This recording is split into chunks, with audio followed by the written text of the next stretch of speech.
السلام علیکم بچوں۔ وعلیکم السلام سر ارسلان جی۔ ہاں بچوں، آج ہم ایک بہت ہی خوبصورت عنوان پہ بات کریں گے۔ تم لوگ تیار ہو؟ جی سر ہم تیار ہیں۔ ماشاء اللہ۔ تو بچوں، آج ہم پڑھیں گے ہمارے پیارے نبی صلی اللہ علیہ وآلہ وسلم کی فیملی کے بارے میں۔ ہمارے پیارے نبی کا تعلق ایک بہت ہی معزز خاندان سے تھا اور ان کا نسب حضرت اسماعیل علیہ السلام سے جڑا ہوا ہے۔ یہ نسب اللہ تعالیٰ نے بہت ہی خوبصورتی سے جوڑا ہے۔ ایک حدیث میں پیارے نبی صلی اللہ علیہ وآلہ وسلم نے ارشاد فرمایا کہ حضرت اسماعیل کو اللہ تعالیٰ نے کنان سے چنا۔ کنان کا تعلق قریش سے ہے اور قریش سے بنو ہاشم اور بنو ہاشم سے میں۔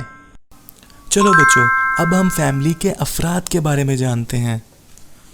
آپ کے دادا جان جن کا نام حضرت عبد المطلب تھا، حضرت عبد المطلب کا تعلق قریش کے معزز رہنماؤں میں ہوتا تھا۔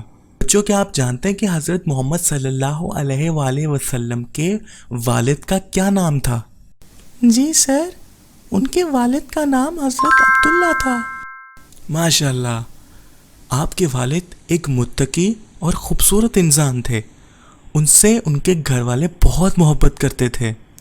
کیا آپ جانتے ہیں کہ ان کی والدہ کا کیا نام تھا؟ جی سر، ان کی والدہ کا نام حضرت آمنہ تھا۔ ہاں بیٹا، اور بی بی آمنہ کا تعلق بھی قریش سے تھا۔ جب محمد صلی اللہ علیہ وآلہ وسلم کی عمر 25 سال ہوئی تو انہوں نے حضرت ختیجہ سے شادی کی۔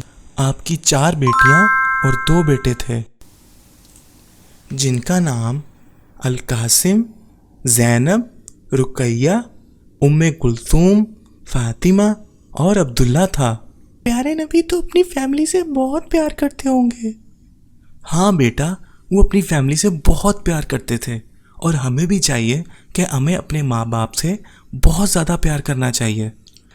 اللہ ہم سب کو ان کے نقش قدم پہ چلنے کی توفیق عطا فرمائے۔ آمین۔ خدا حافظ بچوں، ملتے ہیں اگلی کلاس میں۔ خدا حافظ۔